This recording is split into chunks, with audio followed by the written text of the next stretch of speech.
TV prime time समाचार में आपका स्वागत है।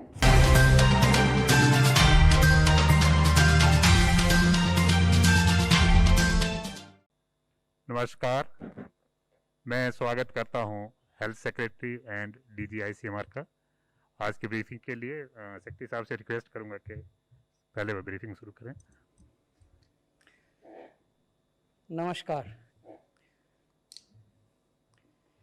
इस सप्ताह की जो मुख्य बातें हैं, सबसे पहले वो हम आपके समक्ष रखना चाहेंगे। नवंबर में अगर आप देखें तो जो औसतन प्रतिदिन टेस्ट हुए देश में वो 10,55,000 से ज़्यादा एवरेज पर डे टेस्ट किए गए। एवरेज डेली न्यू केसेस अगर देखें इस पूरे महीने में तो वो 43,000 से कुछ अधिक हैं। एवरेज डेली रिकवरीज देखें तो वो लगभग 47,000 से कुछ अधिक हैं। यानी नवंबर के महीने में प्रतिदिन होने वाली रिकवरीज प्रतिदिन होने वाले नए केसेस से अधिक रहीं।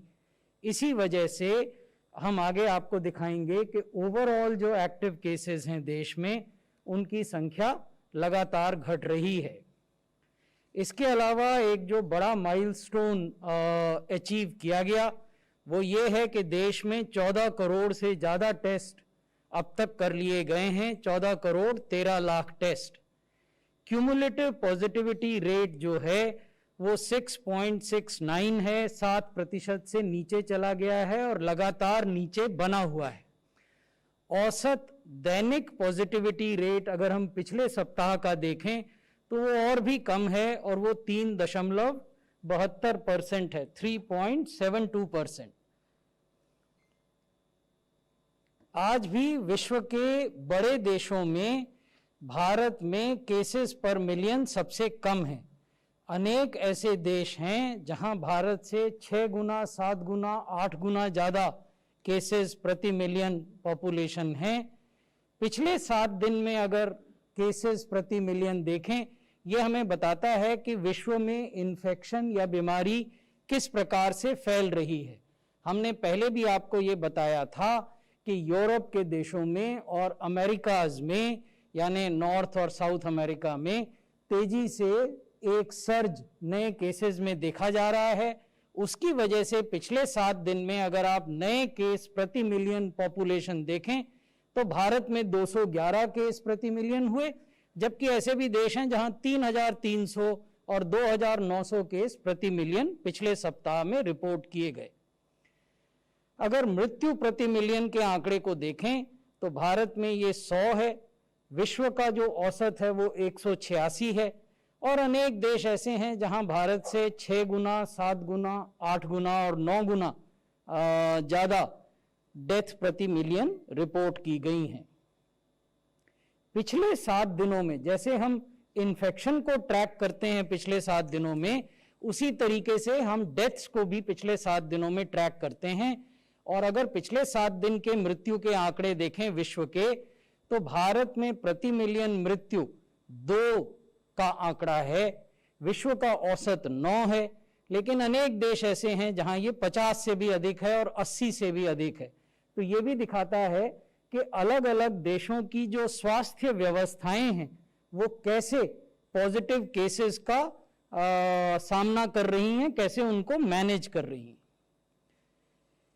ये प्रतिदिन होने वाले टेस्ट्स की संख्या है और इसमें Bharat, United states of America, Russia, United kingdom और फ्रांस का हमने कंपैरिजन आपको दिखाया है। ये हमारे आंकड़े नहीं है, ये विश्व की एक फेमस वेबसाइट है आवर वर्ल्ड इन डाटा, जिसका इस्तेमाल हमारे कई मीडिया के मित्र भी करते हैं अपने विश्लेषणों में। ये उनके आंकड़े हैं, उनका डाटा है, उनका विश्लेषण है। ये दिखाता है कि 1 सितंबर से लेकर 29 नवंबर तक प्रतिदिन टेस्ट में भारत काफ़ी ऊपर है। रशिया, यूनाइटेड किंगडम और फ्रांस से तो बहुत अधिक आगे है। अमेरिका के साथ कभी भारत में प्रतिदिन ज़्यादा टेस्ट होते हैं, कभी अमेरिका में होते हैं, लेकिन हमें ये नहीं भूलना चाहिए कि पिछले एक सप्ताह में अमेरिका में प्रतिदिन 1 लाख नए केस या एक दिन तो 2 लाख नए केस भी आए एक दिन में, जबकि हमारे यहाँ ये जो रेंज है प्रतिदिन नए केसेस की ये 35,000 से लेकर 45,000 के बीच में फ्लक्चुएट कर रही है। इससे भी टेस्ट्स की संख्या पर असर पड़ता है। यहां हम आपको बताना चाहते हैं कि 11 नवंबर से 1 दिसंबर तक कैसे जो क्यूमुलेटिव पॉजिटिविटी रेट है देश भर में वो घटा है। 11 नवंबर को 7.15 था पॉजिटिविटी रेट और 1 दिसंबर को जैसा मैंने आपको पहले भी बताया ये 6.69% हो गया है। यदि हम प्रतिदिन आने वाले नए केसेस को देखें तो आप ये पाएंगे कि 1 अगस्त से ये ग्राफ बढ़ना शुरू हुआ था और ये अपने सबसे ऊंचे बिंदु पर सितंबर माह के बीच में मध्य में पहुंचा और अब ये लगातार घट रहा है और 1 दिसंबर को केवल 31,000 नए केस एक दिन में देश भर में रिपोर्ट किए गए।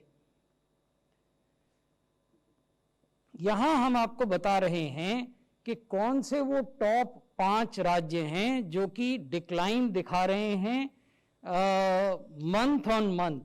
It's a comparison of November to December.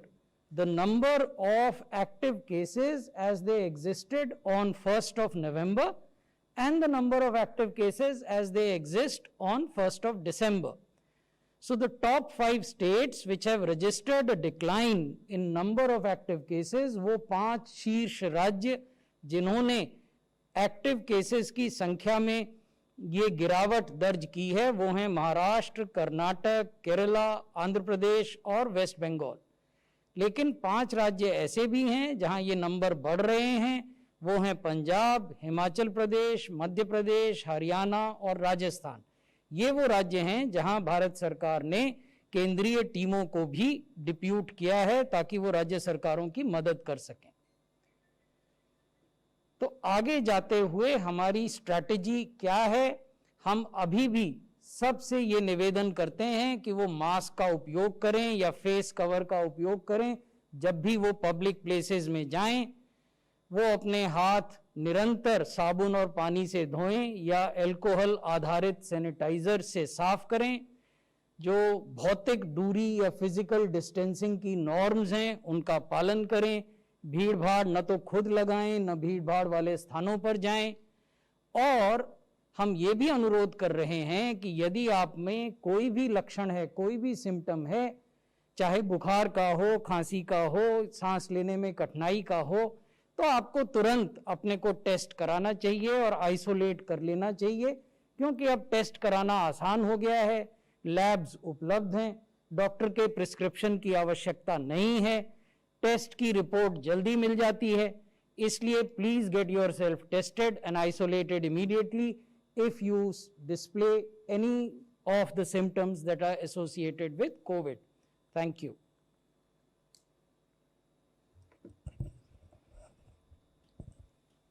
Friends, now I think we can take questions from your side. Before we take your questions, there one online question, sir. What is the government's position on the recent adverse event in the Serum Institute's trial and emergency use authorization of its vaccine? How will the adverse event impact the overall timelines of the vaccine's rollout? Let me answer the last part of the question first. Adverse event will not affect the timelines in any manner whatsoever. Having said that, let me also tell you that we've been given to understand that there is a court case, so we would not want to comment on the specifics of the case which is being considered by the court. However, we believe that most of the discourse on adverse events in the media suffers from adequate information and adequate facts. So therefore, it becomes very important for us to tell you certain facts and certain procedures which must be known to everyone. So the first, yes, sir. Please, sir. I have not finished. No, no. So the first fact is that whenever a clinical trial starts, the subjects are expected to sign a prior informed consent form. This is a global practice. It happens across all countries.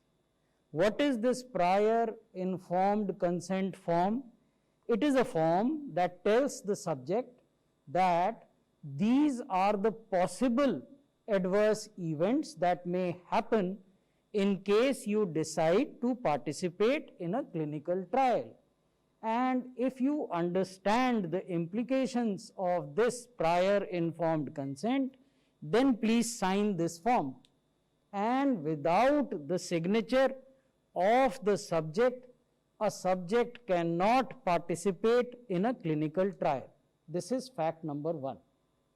किसी भी clinical trial में भाग लेने वाले किसी भी volunteer को सबसे पहले एक प्रायर इन्फॉर्म्ड कंसेंट फॉर्म पर हस्ताक्षर करने होते हैं। उस प्रायर इन्फॉर्म्ड कंसेंट फॉर्म में ये बताया जाता है कि जो क्लिनिकल ट्रायल में आप भाग ले रहे हैं उसमें भाग लेने में कुछ एडवर्स इवेंट्स होने की संभावना है। वो एडवर्स इवेंट इस प्रकार के हो सकते हैं। यदि आप सहमत हों तो आप हस्ताक्षर करें और क्लिनिकल ट्रायल में भाग लें।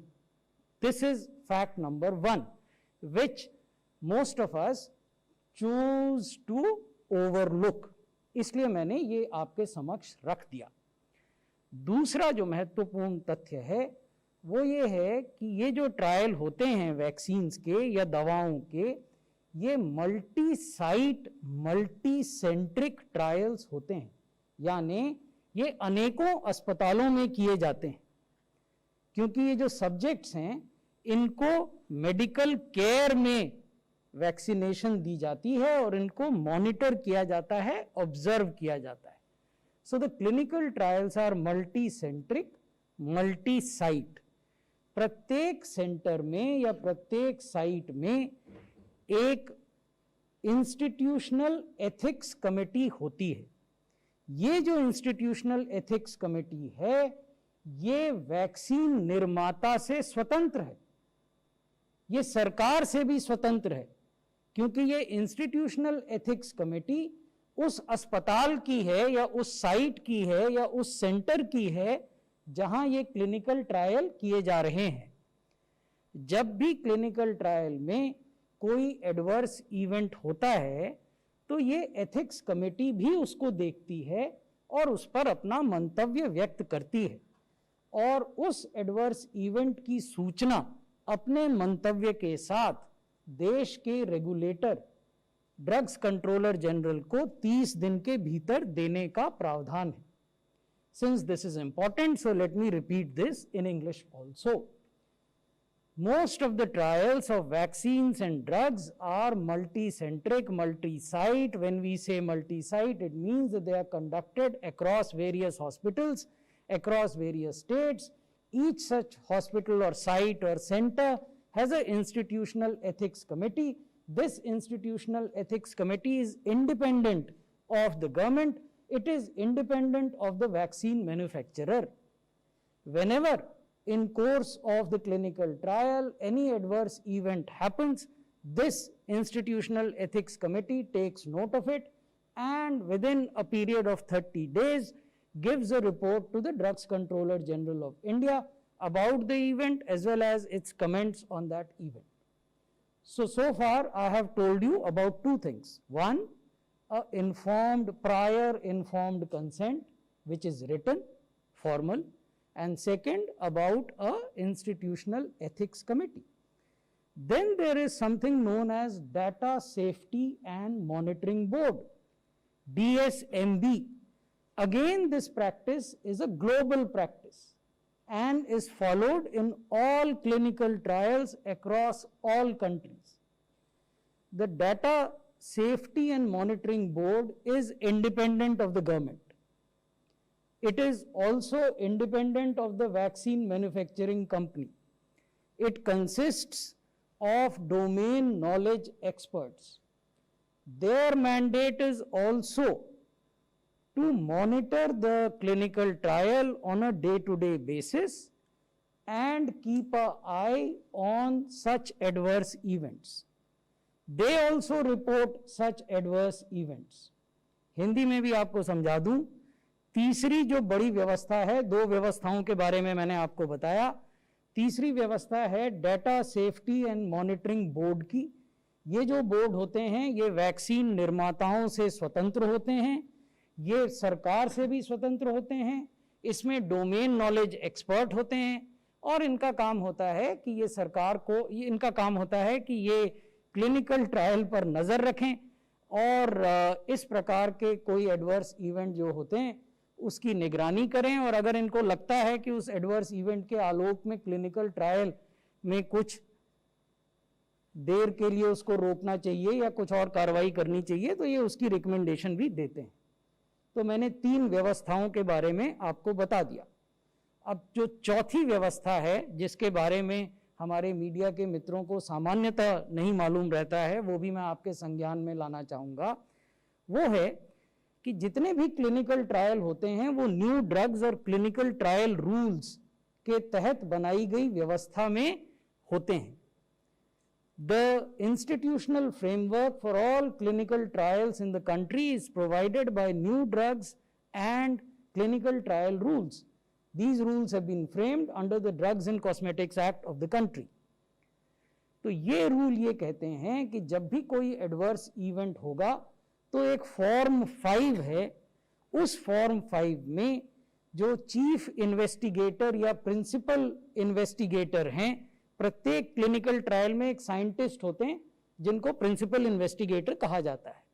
तो ये जवाबदेही प्रिंसिपल इन्वेस्टिगेटर की होगी कि वो फॉर्म 5 में एक रिपोर्ट ड्रग्स कंट्रोलर जनरल को दें। तो ये चौथी व्यवस्था है। पांचवी व्यवस्था ये है कि जब इस प्रकार की रिपोर्ट ड्रग्स कंट्रोलर जनरल के दफ्तर में आती है तो वो उसका अध्ययन करते हैं, विश्लेषण करते हैं। उस रिपोर्ट में ये बताया जाता है, ये जो फॉर्म 5 की रिपोर्ट है उसमें भी जो डाटा सेफ्टी और मॉनिटरिंग बोर्ड है वो भी इसको देखता है और जो एथिक्स कमेटी है वो भी देखती है कि एडवर्स इवेंट में और वैक्सीनेशन में is there a 1-to-1 correlation. क्या ये एडवर्स इवेंट वैक्सीनेशन की वजह से हुआ कि किसी अन्य वजह से हुआ? तो जब इस प्रकार के निष्कर्ष और मंतव्य ड्रग्स कंट्रोलर जनरल को इन विभिन्न स्रोतों से मिल जाते हैं जो मैंने आपको बताए, तो उसके आधार पर ड्रग्स कंट्रोलर जनरल किसी भी वैक्सीन के ट्रायल को अगले फेज में जाने की अनुमति देते हैं। वर्तमान में सीरम इंस्टीट्यूट ऑफ इंडिया के जो ड्रग के जो वैक्सीन ट्रायल हैं वो क्लब्ड फेज 2 फेज 3 में फेज 3 में प्रवेश कर चुके हैं, यानी उन्हें फेज 3 की अनुमति दी गई है इन सब कागजातों के विश्लेषण के बाद।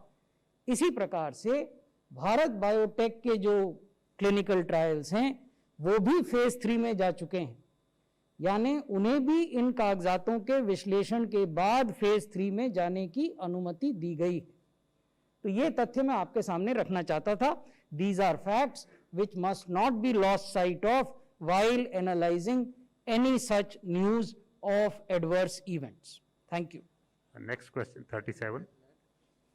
I will add a few points here. I think it couldn't be a better class to understand what are the systems in place which the Health Secretary has given today. What's important to remember is that adverse events do occur with drugs or with vaccines or any other health intervention. Now, if an adverse event warrants hospitalization, then it is called as a serious adverse event. And as mentioned, it is the role of the regulator, after collating all the data, to ascertain or refute whether there is a causal link to the event and the intervention. So that causal link, whether it has to be ascertained or refuted, has to be done by the Drug Controller General of India once he has got all the papers which are time bound and they have been submitted accordingly across all these 5 parameters which have been explained by the Health Secretary. The Institute Ethics Committee, the DSLB, the first is the consent, then the Ethics Committee, then the DSMB, and now the Drug Controller General of India to review them. This is done purely on a scientific basis, and the assessment is done with very objectively based criteria, and initial causality assessment findings did not necessitate stoppage of these trials. Nitendra DD news से बोल रहा हूँ sir. जिस तरह की सरकार plan कर रही है लोगों को वैक्सीन देने की, क्या उन लोगों को भी इसमें शामिल किया जाएगा जिनको कोरोना हो चुका है या एंटीबॉडी डेवलप कर चुका है? ये मैं प्रारंभिक जानकारी दे दूं, उसके बाद डॉक्टर भार्गव सप्लीमेंट करेंगे। जो नेशनल एक्सपर्ट ग्रुप है वैक्सीन एडमिनिस्ट्रेशन के बारे में, जिसकी अध्यक्षता doctor VK Paul member NITI Aayog करते हैं, उसके मैंडेट में एक मैंडेट ये भी है, और इसके बारे में विश्व के अनेक देश सोच रहे हैं कि क्या आपको ये देखना चाहिए वैक्सीनेशन के समय कि जिस व्यक्ति को आप वैक्सीनेट कर रहे हैं उसमें एंटीबॉडीज़ हैं कि नहीं हैं। इस पर कोई अंतिम निर्णय अभी नहीं हुआ है, लेकिन ये वैज्ञानिक कम्युनिटी में भी और देशों के बीच भी चर्चा का विषय है। Yes, this is a good question, and as there are two issues linked in this. One is that if someone has antibodies and if you give the vaccine, can he develop any vaccine associated adverse reaction? That is the first issue. The second issue is that if we measure the antibodies, then can we avoid giving the vaccine to that patient, and therefore can we spare our vaccines? So these are the two important issues. Regarding the first one, vaccine associated adverse reactions, there is enough data to show that that does not affect, that does not happen. However, there are discussions still going on internationally. The WHO has clearly stated in all its solidarity vaccine trials also that we do not need to measure the antibodies or even find out if that person has had the COVID or not. We can go ahead and give it. That is what is in the mandate of the WHO at the moment. 26. Sir सवाल ये है कि Wuhan files नाम की एक 117 पन्नों की file data सामने आया है वुहान फाइल्स नाम से, और इसमें कहा गया है कि चीन ने कोरोना वायरस के बारे में जानकारी छुपाई थी। तो भारत का इसके बारे में क्या रुख है और इसको लेकर कोई बात करेंगे आप चीन से? कोई जवाबदेही? मुझे इसकी जानकारी नहीं है जो आप कह रहे हैं। 20. So you explained about 4 or 5 global, standards of vaccine trial which we are following in India also. But globally, we also saw one thing, that if there was an adverse event, it was not the press which brought it out, but the government or the vaccine manufacturer itself came forward and said that yes, there was an adverse event. So is it not that if it happens in any Indian trial also, the manufacturer or the government should come forward and at least say that it has happened? It may not be the causal link to the vaccination. Again, I would restrict myself to facts. I would not analyze the facts. The facts are, to the best of my knowledge, subject to correction by Dr. Bhargav, the adverse event being referred to in case of the vaccine of Bharat Biotech happened in August. And the adverse event being referred to in case of the vaccine developed by AstraZeneca and being manufactured by Serum Institute happened in October. And all these 5 processes that I have told you, please don't assume that they have not been complied with. 28. Sir मैं पंकज हूँ TV 9 से। मेरा सवाल ये है कि जैसे influenza है, इन पेशेंट्स को वैक्सीनेट जब किया जाता है तो उसी रूट से किया जाता है जिस रूट से इन्फेक्शन होता है। तो ये कोरोना में भी 3 रूट्स बताए जाते हैं, एक माउथ है, नोज है और आईज है। पर जो ज्यादातर 30 वैक्सीन जो वर्ल्ड वाइड डेवलप किया जा रहा है, एक फाइजर छोड़ दे तो बाकी सारे वैक्सीन हम मसल्स के ही थ्रू दे रहे हैं। तो इसके इफेक्टिविटी को लेकर के आपका क्या व्यूज है सर? वैक्सीन इन्फ्लुएंजा का भी मसल के थ्रू दिया जाता है, एंड ये देखना रहेगा कि जिससे कि खुद एंटीबॉडीज पैदा हो जाएं, इसलिए वैक्सीन दिया जाता है और फिर वो वायरस को रेस्पिरेटरी रूट में फाइट कर सके, ये पर्पस होता है वैक्सीन का। तो most of them are intramuscular और सबक्यूटेनियस और intradermal, but the nasal vaccine are also being studied by a few companies, and they will be in the form of nasal drops. So these are still experimental, still being studied, but currently we have to inject into the muscle, and that is the standard of care at the moment for most of the vaccines. 99. Sir मैं पीयूष पांडे हूँ, TV9 Bharatvarsh से।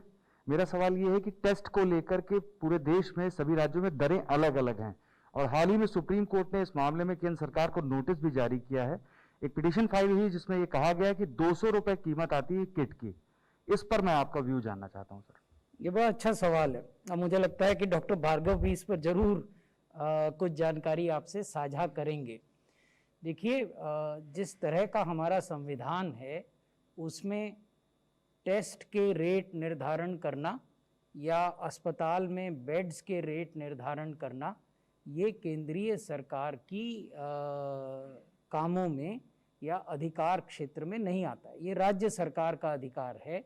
केंद्र सरकार समय समय पर राज्य सरकारों को और संघ शासित प्रदेशों के प्रशासनों को ये परामर्श जरूर देती है कि एक रैशनल तरीके से, ट्रांसपेरेंट तरीके से इन दरों का निर्धारण होना चाहिए। पिछले सप्ताह ही जो यूनियन फाइनेंस मिनिस्ट्री है, यूनियन हेल्थ मिनिस्ट्री है, उसने सभी राज्यों को एक लिखित दिशा निर्देश भेजे थे और ये कहा था कि ये उचित होगा यदि आप राज्य के स्तर पर एक छोटा एक्सपर्ट ग्रुप बनाएं जो कि मार्केट का अध्ययन करे, ये देखे कि कैसे over a period of time the rate of testing kits have reduced, और उस आधार पर आप अपने राज्य के लिए टेस्टिंग के दर निर्धारण करें। राज्यों ने अलग अलग दर निर्धारित किए हैं और अलग अलग तरीके उस दर निर्धारण करने के अपनाए हैं। भार्गव साहब कुछ कहना चाहेंगे इसमें? See, you have to remember one thing, that when we started testing, the first case was tested in January, 27th of January. After that, in March and April, the cases started growing tremendously, and we had to import all those kits. So it was what we call as a supplier's market at that point in time.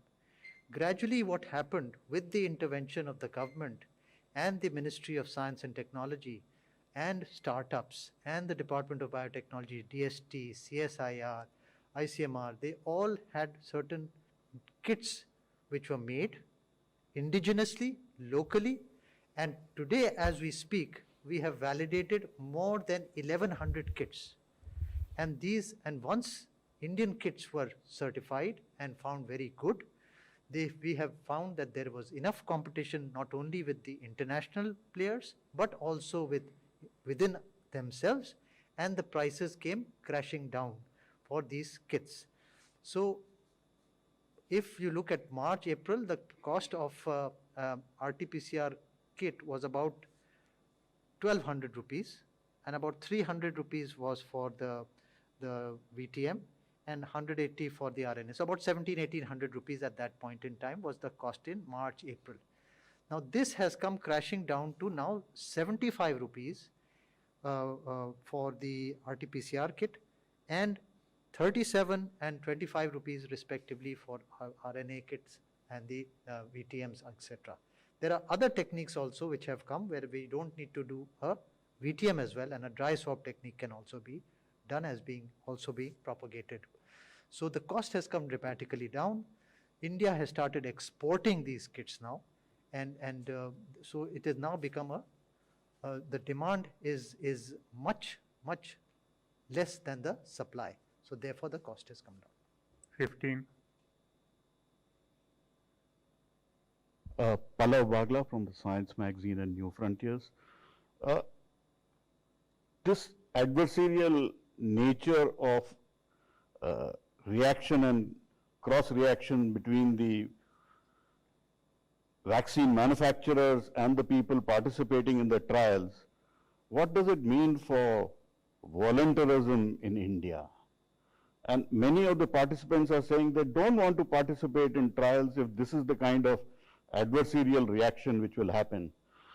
And Dr. Bhargav, did you endorse this 100 crore intimidating notice which was served by Serum Institute of India on the person who said there was an adverse reaction, because you are a participant in that trial? Can I answer first part? Then you can answer the second part. You see, सामान्यतः पल्लव जी अवगत होंगे क्योंकि ये लंबे अरसे से इस sector को कवर करते हैं। सामान्यतः वैक्सीन्स के डेवलपमेंट में 8 से 10 साल लगते हैं। अभी तक के इतिहास में जिन वैक्सीन्स को कहा जाता था कि ये तुरंत बन गए, वो तुरंत भी 4 साल में बनते थे। यानी from R&D to pre clinical trials to phase 1, phase 2, phase 3 used to take 4 years, and everyone globally used to hail that success by saying that such a quick rollout of vaccine. But given the size and the impact of the pandemic, we are trying to crash that timeline of 8 to 10 years, or at best 4 years, into 16 months, 18 months. And not only one, but multiple vaccine players within the country and outside the country are trying to bring about their vaccines within this compressed timeline. So when you have this context, then there is a potentiality that commercial interests would dictate certain strategic actions on part of commercial entities. Governments of the day have nothing to do with it. However, the responsibility of the government is that we must educate the people, because it is the people who would eventually receive the vaccine. So the responsibility of the union government and the state government is to ensure that people are made aware about the safety aspects of vaccine, about the effectiveness of vaccine, and all disinformation is countered promptly. When I say this, I must also tell you that this is not only the sole responsibility of union government and state government, this is also the responsibility of the media, of NGOs, of vaccine manufacturers. They must collectively come together and try to counter misinformation. They must collectively educate people about the safety aspects of vaccine and about the effectiveness aspect of vaccines. I think you've answered it. 13.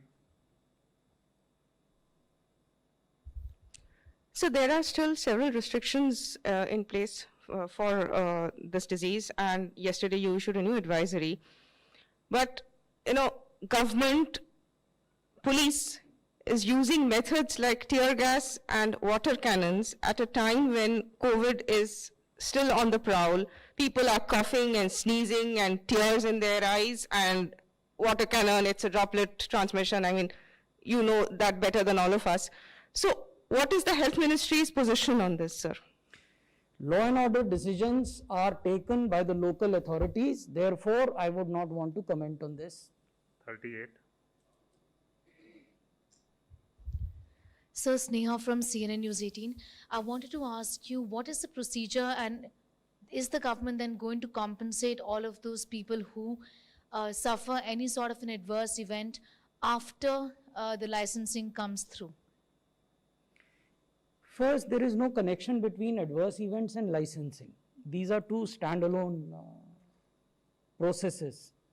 And as far as compensation is concerned, this is something that is guided by the law and by the courts of the day. So again, something that we would not want to comment at this stage. 22. Although there is a mechanism for monitoring of adverse events and prompt reporting, which I have shared in detail in the initial stages of this press conference. Sir मेरा सवाल serum पे ही है। आपने काफ़ी सारे facts clear कर दिए हैं, बस एक छोटी सी क्वेरी है मेरी।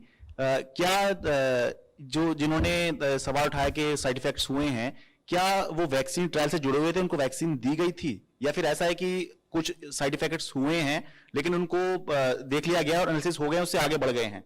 क्या वैक्सीन उनको दी गई थी? ये क्लियर मैंने करिए तो आपको पहले ही निवेदन किया कि जो व्यक्ति ये दावा कर रहे हैं वो अपने दावे को कोर्ट में ले गए हैं, तो इसलिए हमारे लिए ये उचित नहीं होगा कि इस समय हम उस पर कुछ भी कहें। प्रक्रिया क्या है वो मैंने आपको बता दी, प्रक्रिया का पालन हुआ ये भी मैंने आपको बता दिया। 31.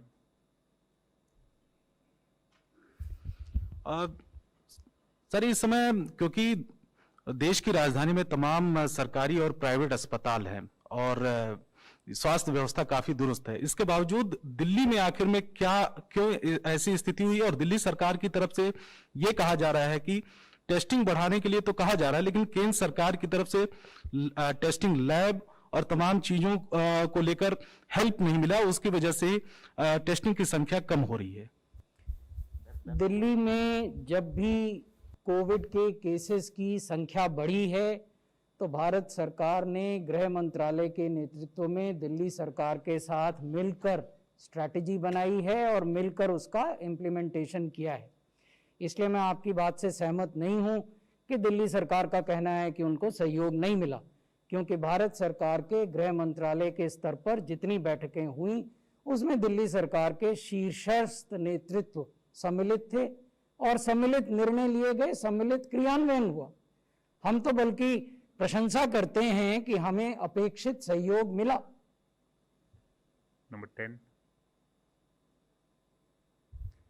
Hello sir, Milan here from India Today. So whenever such adverse events related to vaccine human trials are reported, there's a sense of hesitancy in the people who listen to these. What is the government's perspective? Are we looking at some kind of a vaccine hesitancy in people? Because there are some surveys also being done where people are saying that they are hesitant enough to take the vaccine. What's the government's perspective? There are two aspects to this question. The first aspect I have already addressed when I said that it is collective responsibility of central government, state government, people outside government, media, even vaccine manufacturers, pharma companies, to educate people, make awareness about effectiveness of vaccine, safety of vaccine, so on and so forth. There is an inherent issue of vaccine hesitancy, which may have nothing to do with adverse events. There is a section of population which may feel that they do not require a vaccine. So therefore, whenever such a communication or information dissemination exercise is taken up, one of the aim is to tell people what would be the effect of taking the vaccine and what would be the benefit to the person as well as to the population at large. So this is something that everyone has to collectively do.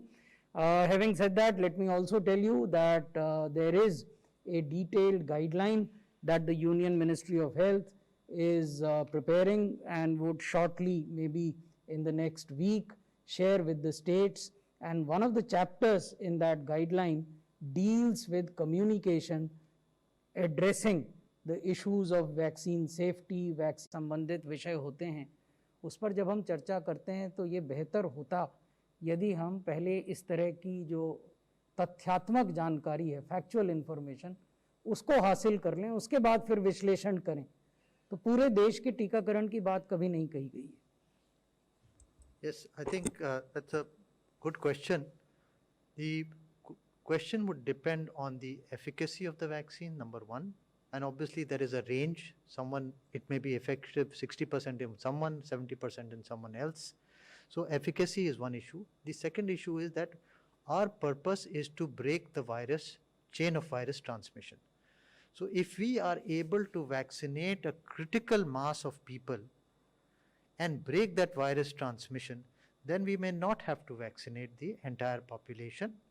That is one point. The second point is the role of masks is also vitally important, and that will continue even after the vaccination, because we are starting with a small population at a time, and therefore the mask will be protective and should continue to be used so as to help in breaking the chain of viral transmission.